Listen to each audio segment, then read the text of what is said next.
Okey, bismillahirrahmanirrahim. Alhamdulillah, summa alhamdulillah. Bersyukur kita Allah SWT izin punya hidayahnya. Kita dapat bertemu pada hari ini dalam kelas kita yang terpaksa dibuat dalam bentuk rakaman kerana saya ada mesyuarat di Shah Alam. Ini cabarannya lah ni bila kita begini. Baik, pada sekalian, kita akan meneruskan kelas kita. Kertas 2, kita akan bincang tentang kertas 2. Kita akan bincang tentang kertas 2. Sekejap, dah rakam belum ni? Okey. Kertas 2 SPM 2020 ni Negeri Terengganu, Terengganu. Baik. Saya dah bagi soalan ni dalam grup dan saya juga telah bagi skema jawapannya supaya untuk nilai. Dia kita tinggal sebulan ni memang tengok, memang yang terbaik lah meniru lah, kita tengok soalan, tengok jawapan, tengok soalan, tengok jawapan. Soalan tengok jawapan. Supaya kita dapat gambaran. Soalan tu bulang-bulang kita baca selalu.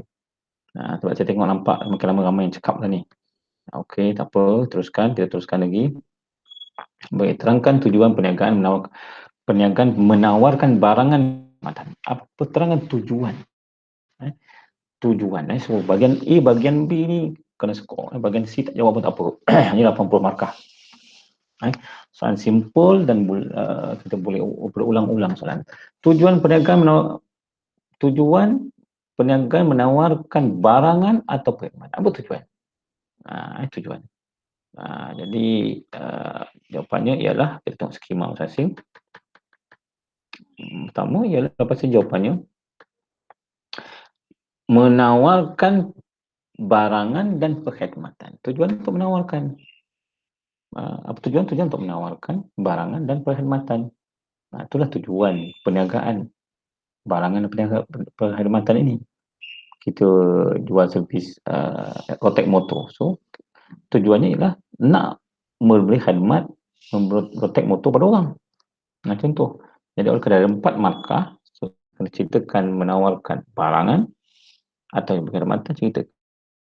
Tujuannya untuk membekalkan, memudahkan orang mencari barang atau memberi perkhidmatan pada orang. Guna bahasa sendiri, ayat sendiri pun tak apa. Tapi mestilah tujuannya ialah merujuk kepada untuk menawarkan barangan dan perkhidmatan. Okey. Gambar dia menunjukkan jenis perniagaan yang terdapat di Malaysia. Bentuk perniagaan. Gambar menunjukkan bentuk perniagaan. Gambar satu menunjukkan bentuk perniagaan lain yang terdapat di Malaysia. Okey. Nelson. Sin sama 85. Gambar apa? Nelson yang apa penting? Perniagaan lain yang di Malaysia. Terangkan pihak-pihak yang terlibat dalam perjanjian urus niaga bentuk perniagaan ini. Gambar. Dia trik itu. Tengah atas gambar trik. Bentuk perniagaan lain. Yang kedua, berikan ciri-ciri umum bentuk perniagaan yang dinamakan soalan 1 dan B. 1B1 ni. Okey. Jawapannya ialah, okey. Ini adalah perniagaan bermestikan untung. Ialah Nelson kan, jual barang. Menawarkan perkhidmatan barang yang diperlukan dan diminta oleh pengguna. Okey, itu satu fakta utama. Motif untung. Yang kedua, motif tidak untung. Apa maksud? Seperti tengok soalan tu balik. Dia kata, gambar menunjukkan bentuk perniagaan lain yang terdapat di Malaysia. So, dia nak lain. So, ada 2 bentuk lah. Untung dan tidak untung. Okey, itu jawapan yang pertama. B untuk gambar tu satu tu. Dan juga membantu golongan kurang berkemampuan dalam kegiatan masyarakat. Itu punya tidak beruntung lah. Okey. Yang seterusnya B, pihak-pihak yang terlibat dalam perjanjian urus niaga.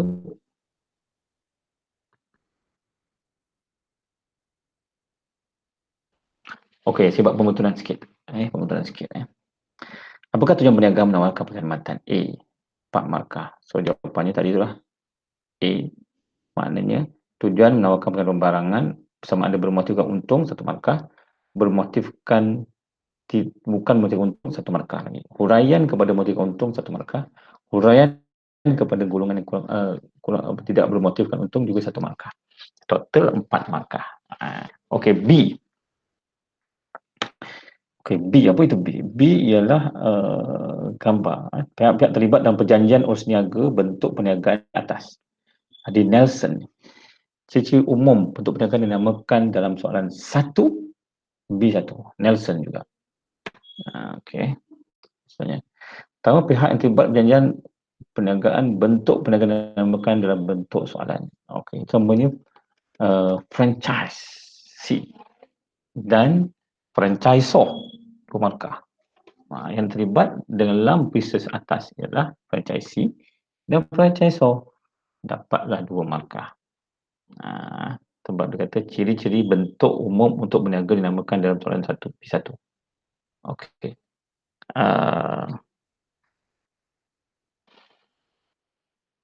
Kemudian yang kedua,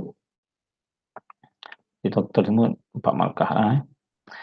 Ciri-ciri bentuk perniagaan pula yang kedua ialah, dia kata soalan dia ialah berkaitan dengan ciri perniagaan. Ciri-ciri bentuk perniagaan dinamakan dalam soalan 1B atas.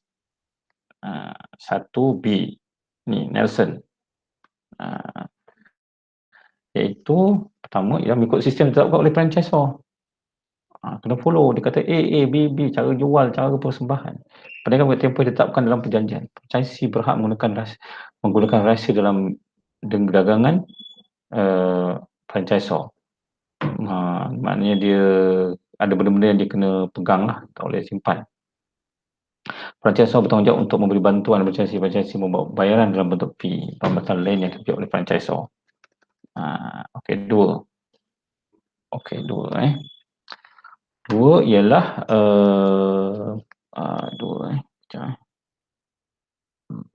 situasi berikut berkaitan peranan kerajaan dari aspek ekonomi.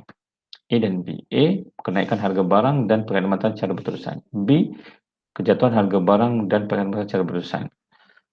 Jadi kata dia situasi berkaitan tentang peranan kerajaan dari aspek ekonomi. Apa dia?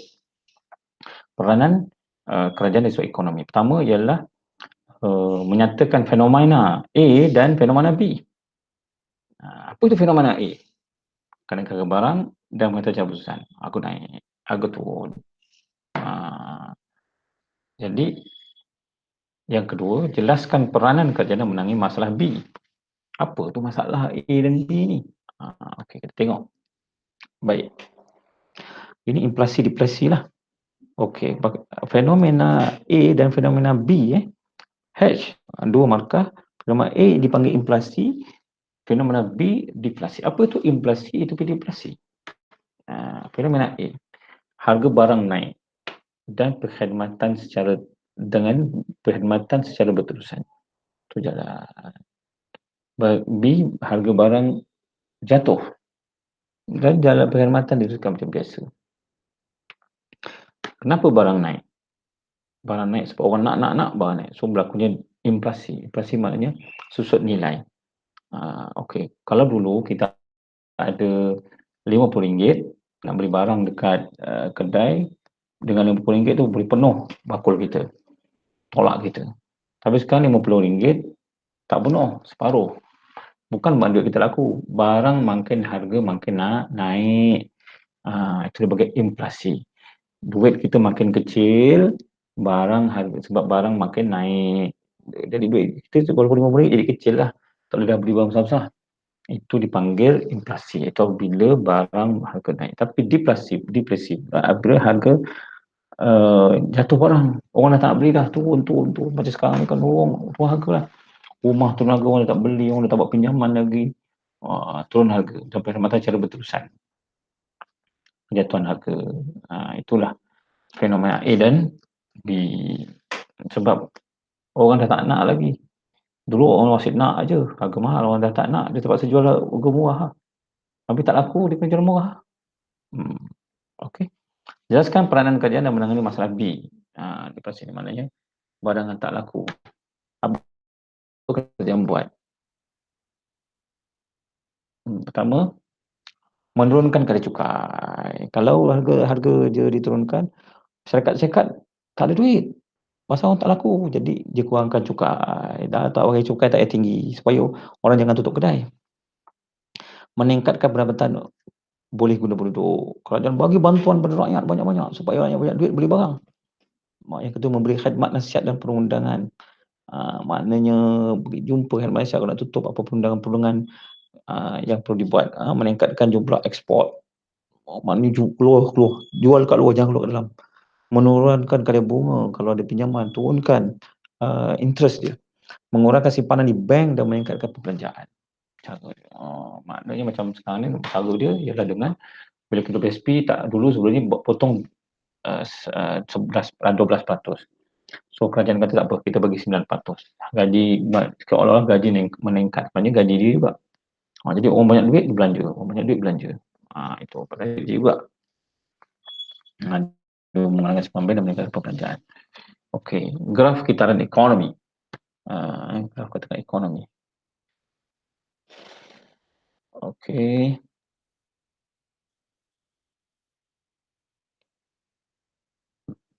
Menunjukkan graf kitaran ekonomi.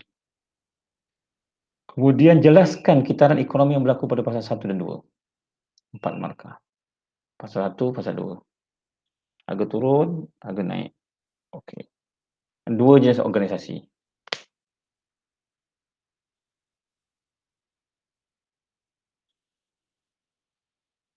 Dia suruh ceritakan B tu. Jelaskan kitaran. Apa tu kitaran? Fasa kemaslahatan, kasa melambung. Harga melambung dan meleset. Meleset, melambung. Maknanya fasa kemaslahatan tidak mempunyai wang, pendapatan untuk produk. Kadang bangunan meningkat. Peniaga tidak dapat melakukan pekerjaan. B. Okey, fasa 2 ialah melambung. Peniaga bertambah produk. Perniagaan menambah penggunaan produk, memerlukan pekerjaan ramai. Mampu membayar gaji dengan upah yang tinggi. Ini maknanya kitaran ekonomi.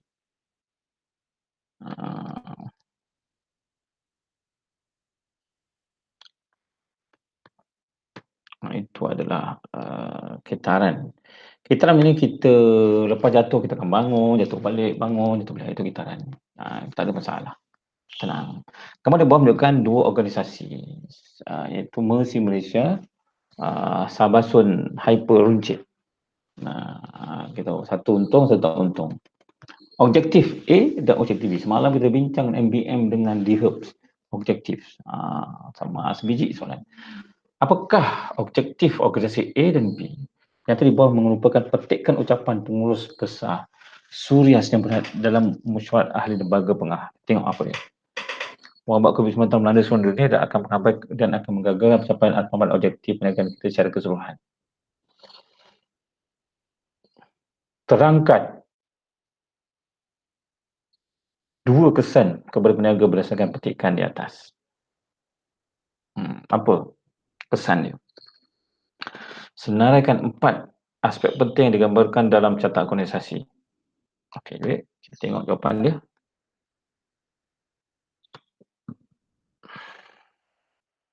Organisasi A, organisasi B. Organisasi A adalah menjaga kebajikan masyarakat, memberi penghormatan kepada orang ramai, memberi bantuan perubatan, membangunkan kesihatan, mengurangkan risiko bencana. B yang keuntungan. B nak untung. Okey. Yang B1, 2 kesan daripada peniaga dan jika gagal mencapai matlamat objektif. Jualan merosot gagal, maknanya apa akan berlaku kalau gagal mencapai matlamat B? Apa berlaku? Kesan kalau gagal mencapai matlamat. Jualan merosot, gagal mendapat keuntungan, tidak mampu membayar kos, gagal dalam persaingan. Okey, tidak mampu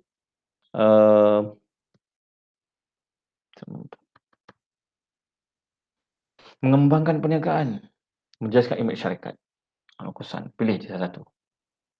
Jualan merosot, gagal mencapai sasaran. Tidak mampu bayar kos, gagal membayar keuntungan. Tak bayar sewa dan sebagainya.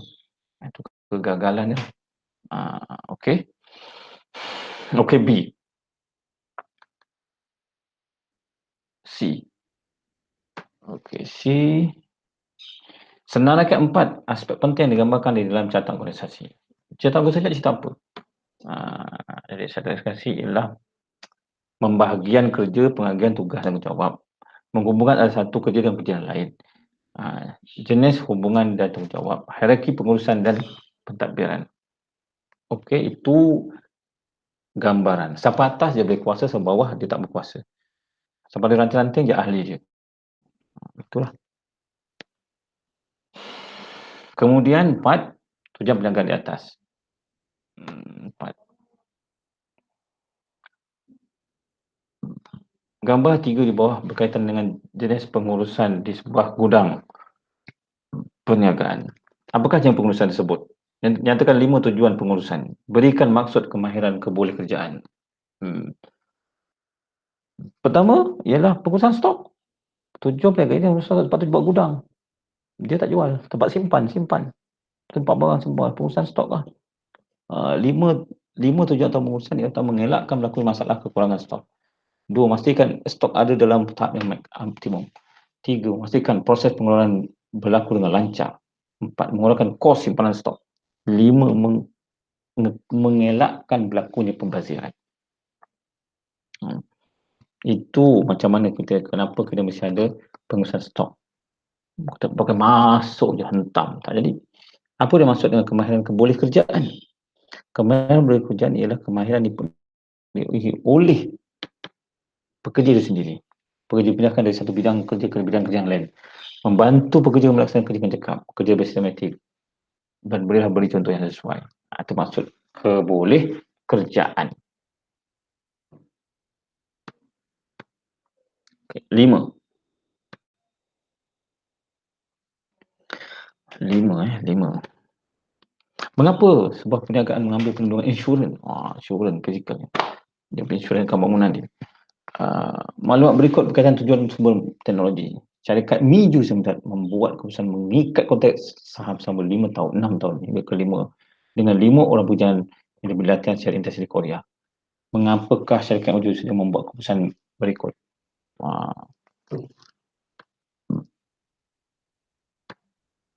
Kenapa? Melindungi hak risiko. Kenapa tu? Kita elak daripada risiko curian, kebakaran, apa semua, ambil tindakan insurans, melindungi bangunan, mesin, pampasan, sebagainya. Okey. Kemudian B,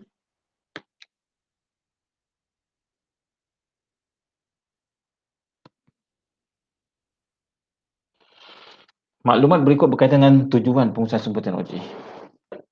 Urusan sebut. Kenapa dia buat urusan sebut? 5B. Kemahiran pengalaman boleh bekerja. Kualiti prestasi perniagaan. Mengelakkan berlakunya kesilapan. Menjaga imej syarikat. Syarikat telah mengeluarkan kos tinggi, kos latihan yang tinggi. Itu huraian kita. C. 1. Peratus margin keuntungan. Okey.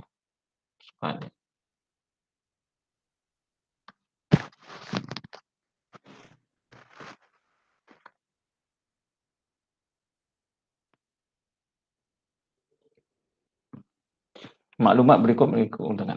Untung bersih 300,000.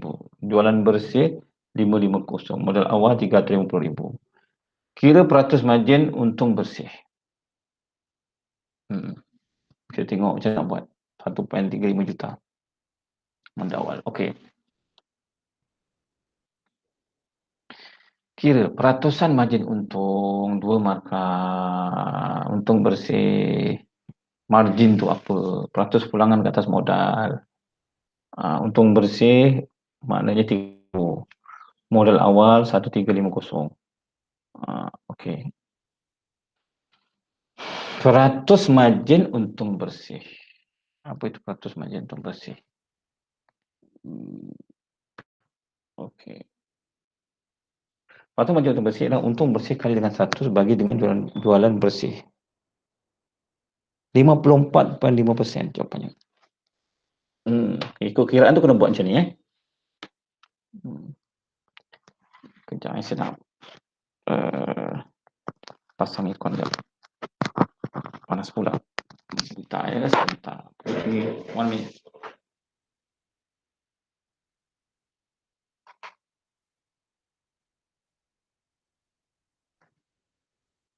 Okey, soalan seterusnya. Soalan seterusnya ialah pasang mic. Okey. Kepentingan penyata keuangan. Soalan nombor 6 terakhir untuknya. Kepentingan bahagian A ni 6 soalan. 2 jawab. Cik Rosli telah memulakan perniagaan, menghasilkan produk makanan, kesihatan. Setelah memulakan perniagaan, beliau ingin mengetahui bidang pihak kepentingan secara langsung dan penyata keuangan. Berikut adalah maklumat berkaitan produk kesihatan milik Cik Rosli.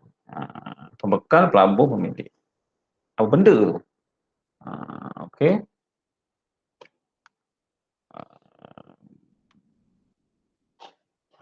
C. Dua keberuntungan perniagaan seorang usahawan. Okay. Kepentingan penyata keuangan. Pembekal. Untuk pembekal. Orang yang nak bayar kita barang, tengok. Kalau duit kita tak ada, kita tak berani barang. Hutang kita nanti kita tak bayar. Kau nak tengok kurang keuangan. Okey, pembekal nak tengok. Okey, laporan kerja mantap. Tak ada hutang. Bagus. Macam Hapsing. Hapsing daripada tahun 80-an sekarang tak pernah ada hutang. Oh, memang kaya raya. Okey. Pelabur. Pelabur nak tengok juga sebab dia nak melabur di sini. Kau nak ada kekuatan keuangan tak? Ada kekuatan bayar nanti dia digunakan untuk bayar hutang je. Mengetahui untung berniaga. Pemilik perniagaan. Mengetahui kehidupan. Kedudukan keuangan perniagaan. Dia tahu. Kita ada duit, tak ada duit. Kita boleh agak 5 tahun dan berapa ada masalah kemersukan. So, nak kena pecat ke tak pecat? Kita boleh hidup berapa bulan? Itu. Yang terbaik dalam bisnes kita boleh hidup dalam 6 bulan. Maknanya kalau kita kena tutup hari ni, kita ada duit untuk bayar staff kita untuk 6 bulan. Itu maknanya mantap lah kita. Syarikat kita mantap. Pemilik perniagaan kita. Hasil kewangan dapat membantu operasi kewangan secara perniagaan dan mengukur operasi perniagaan dan meningkatkan jumlah keuntungan. Itu adalah B, tujuan. Bagaimanakah analisis yang terdapat membantu kewangan dan gambar menunjukkan ICOT sama yang berjaya di Malaysia. Gerak-gerak.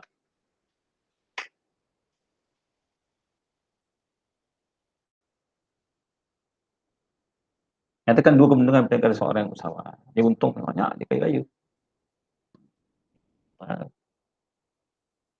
Mengukur proses perniagaan dan meningkatkan keuntungan. Keuntungan ialah menggunakan peralatan teknologi canggih mendapatkan sebelum manusia. Orang yang keempat kerja dengan dia. Melakukan masalah, menantaukan perniagaan, melaksanakan tanggungjawab sosial. Ini adalah